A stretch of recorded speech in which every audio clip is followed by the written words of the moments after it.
कुरान करीम के बारे में नाकाबिल यकीन इंफॉर्मेशन। कुरान हकीम का दावा है कि इसमें कोई बातिल बात दाखिल नहीं हो सकती, इसलिए कि कुरान हकीम का एक एक हर्फ इतनी जबरदस्त कैलकुलेशन और इस हिसाबो किताब के साथ अपनी जगह पर फिट है कि इसे थोड़ा सा इधर उधर करने से सारी इंफॉर्मेशन दरहम बरहम हो जाती है। कुरान पाक की एजाजी शान नुमाया है। इतनी बड़ी किताबें, इतनी बारीक कैलकुलेशन का कोई राइटर तसव्वुर ही नहीं कर सकता। चंद अल्फाज बतौर नमूना है, वरना कुरान का हर लफ्ज जितनी मर्तबा इस्तेमाल हुआ है वो तादाद और उसका पूरा बैकग्राउंड अपनी जगह खुद इल्म इरफान का एक वसी जहान है। दुनिया का लफ्ज अगर 115 मर्तबा इस्तेमाल हुआ है तो इसके मुकाबिल आखिरत का लफ्ज भी 115 मर्तबा इस्तेमाल हुआ। शयातीनो मलाइका 88 मर्तबा इस्तेमाल हुआ। मौतो हयात 145 मर्तबा इस्तेमाल हुआ है। नफो फसाद 50 दफा इस्तेमाल हुआ है। हजरो फसल 108 दफा इस्तेमाल हुआ। कुफ्रो ईमान 25 मर्तबा इस्तेमाल हुआ है। शहर 12 मर्तबा इस्तेमाल हुआ है, जो कि शहर का मतलब महीना और साल में 12 महीने होते हैं। और यौम का लफ्ज 360 मर्तबा इस्तेमाल हुआ है। इतनी बड़ी किताब में इस अददी मुनासबत का ख्याल रखना किसी भी इंसान मुसन्निफ के बस की बात नहीं है। मगर बात यहीं खत्म नहीं होती। जदीद तरीन रिसर्च के मुताबिक कुरान हकीम के हिफाजती निजाम में 19 के अदद का बड़ा अमल दखल है। इस हैरान कुन दरियाफ्त का सेहरा एक मशरकी डॉक्टर राशिद खलीफा के सर है, जो अमेरिका की एक यूनिवर्सिटी में केमिस्ट्री के प्रोफेसर थे।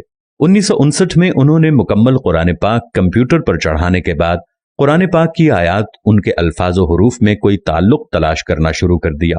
रफ्ता रफ्ता और लोग भी इस रिसर्च में शामिल होते गए, हत्ता कि 1972 में ये एक बाकायदा स्कूल बन गया।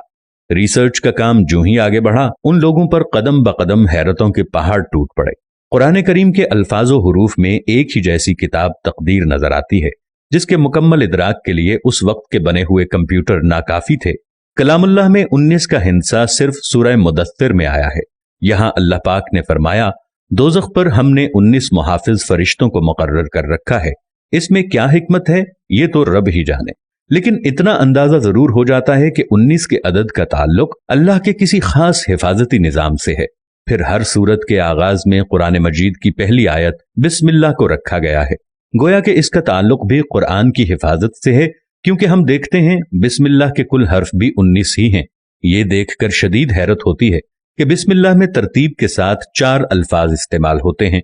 इनके बारे में रिसर्च की तो मालूम हुआ कि ये इस्म पूरे कुरान में 19 मर्तबा इस्तेमाल हुआ है।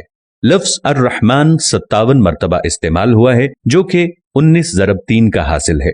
और लफ्ज अर्रहीम 114 मर्तबा इस्तेमाल हुआ है, जो कि 19 ज़रब 6 का हासिल है।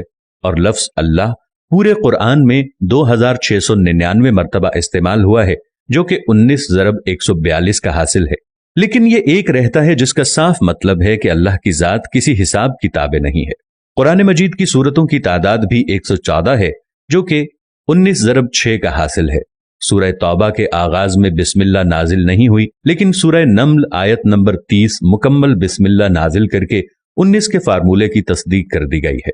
अगर ऐसा न हो तो इस हिसाब से ये कायदा नहीं बनता। अब आइए हुजूर अलैहिस्सलातु वस्सलाम पर उतरने वाली पहली वही की तरफ। ये सूरह अलक की पहली 5 आयात हैं और यहीं से 19 के हिसाबी फार्मूले का आगाज होता है। इन आयात के कुल अल्फाज 19 हैं और इन अल्फाज के कुल हुरूफ 76 हैं, जो कि 19 ज़रब 4 का हासिल है। लेकिन बात यहीं खत्म नहीं होती। जब सूरह अलक के कुल हुरूफ की गिनती की गई तो अक्ल वर्ता हैरत में डूब गई कि इसके कुल हुरूफ 304 हैं, जो कि 19 ज़रब 4 का हासिल है। और अक्ल ये देखकर हैरत की अथाह गहराइयों में मजीद जाती है कि कुरान पाक की मौजूदा तरतीब के मुताबिक सूरह अलक कुरान पाक की 96 नंबर सूरत है। अब अगर कुरान की आखिरी सूरत वन्नास की तरफ से गिनती करें तो इस अखीर की तरफ से सूरह अलक का 19वां नंबर बनता है। अगर कुरान की इब्तदा से देखें तो इस 96 नंबर सूरत से पहले 95 सूरतें हैं, जो ठीक 19 ज़रब 5 का हासिल है। इससे यह भी साबित होता है कि सूरतों के आगे पीछे तरतीब भी इंसानी नहीं बल्कि अल्लाह ताला के हिसाबी निजाम का ही एक हिस्सा है। सूरह फातिहा के बाद कुरान करीम की पहली सूरह अल बकरा की कुल आयात 286 हैं।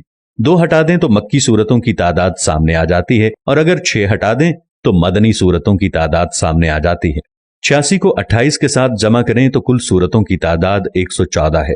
आज जबकि अक्ल व खिरत को साइंसी तरक्की पर बड़ा नाज है, یہ قرآن اپنا چیلنج دہراتا ہے۔ حسابدان، سائنسدان، ہر خاص و عام مومن، کافر سب ہی سوچنے پر مجبور ہیں کہ آج بھی کسی کتاب میں ایسا حسابی نظام ڈالنا انسانی بساط سے باہر ہے۔ طاقتور کمپیوٹر کی مدد سے بھی اس جیسے حسابی نظام کے مطابق ہر چیز کی غلطیوں سے پاک کسی کتاب کی تشریح ناممکن ہوگی، لیکن 1400 سال پہلے تو اس کا تصور ہی محال ہے۔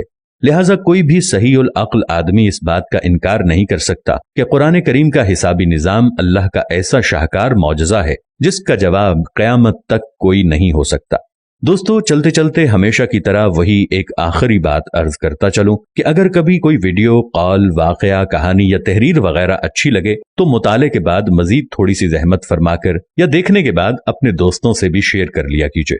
یقین کیجئے کہ اس میں بمشکل آپ کا ایک لمحہ صرف ہوگا، لیکن ہو سکتا ہے کہ اس ایک لمحے کی اٹھائی ہوئی تکلیف سے آپ کی شیئر کردہ تحریر یا ویڈیو ہزاروں لوگوں کے لیے سبق آموز ثابت ہو۔ پیارا اسلام کی ٹیم کو اجازت دیجیے، پھر کسی نئے موضوع کے ساتھ حاضر ہوں گے۔ تب تک کے لیے السلام علیکم ورحمۃ اللہ وبرکاتہ۔